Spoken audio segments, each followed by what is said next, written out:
Hello everyone, welcome to Telugu kitchen. Sankranti వచ్చేస్తోంది కదా.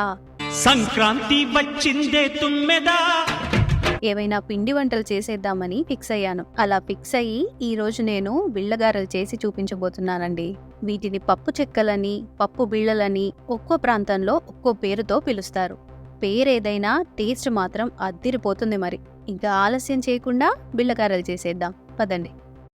ముందుగా ఒక మిక్సీ జార్లో 1 టేబుల్ స్పూన్ జీలకర్ర, 15 వెల్లుల్లి రెబ్బలు, 6 పచ్చిమిర్చి, 1 టీ స్పూన్ ఉప్పు వేసి పేస్ట్ లాగా గ్రైండ్ చేసుకోవాలి.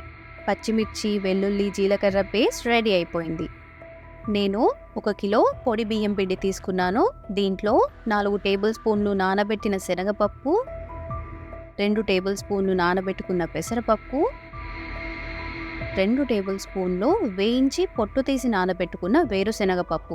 ఈ పప్పులన్నీ నేను 1 గంట సేపు నానబెట్టి పెట్టుకున్నానండి. 2 టేబుల్ స్పూన్ల నువ్వులు, 1/2 కప్ కొత్తిమీర, 1/2 కప్ సన్నగా తరిగిన కరివేపాకు, 1 టీ స్పూన్ కారం, 1 టేబుల్ స్పూన్ ఉప్పు. ఆల్రెడీ నేను పచ్చిమిర్చి వెల్లుల్లి పేస్ట్లో ఉప్పు వేశాను కాబట్టి ఇది సరిపోతుంది. మీకు కావాలనుకుంటే ఇంకాస్త వేసుకోవచ్చు లేదా తగ్గించుకోవచ్చు. ఇప్పుడు ఇందులో వేడి చేసిన 2 టేబుల్ స్పూన్ల బటర్ వేసుకుని అన్ని ఇంగ్రీడియంట్స్ కలిసేలా బాగా కలుపుకోవాలి.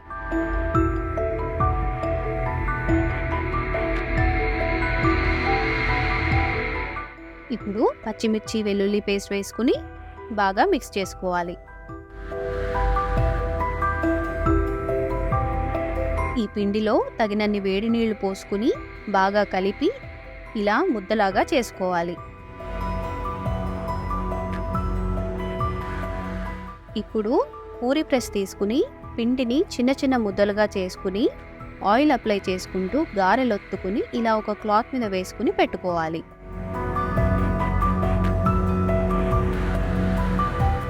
ఇప్పుడు కడాయిలో నూనె వేడి చేసి గారెల్ని జాగ్రత్తగా నూనెలో వేసుకుని అవి మంచి కలర్లోకి వచ్చేంత వరకు ఫ్రై చేసుకోవాలి.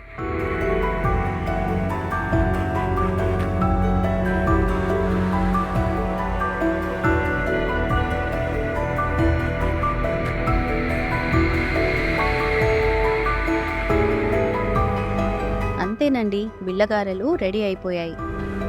పండగ వస్తుందంటే ముందే ఇలా మనకు తోచినవి మనం చేయగలిగే పిండి వంటలు ఇంట్లోనే చేసుకుంటే ఆ పండగ మనందరికీ బాగా గుర్తుండిపోతుంది. ఎంత బిజీ లైఫ్ ఉన్నా సరే ఈ పండగకి మీరు కూడా ఇలాంటి మంచి మంచి పిండి వంటలు చేసుకుంటారని కోరుకుంటూ మరో రెసిపీతో మళ్ళీ కలుస్తాను. Bye bye.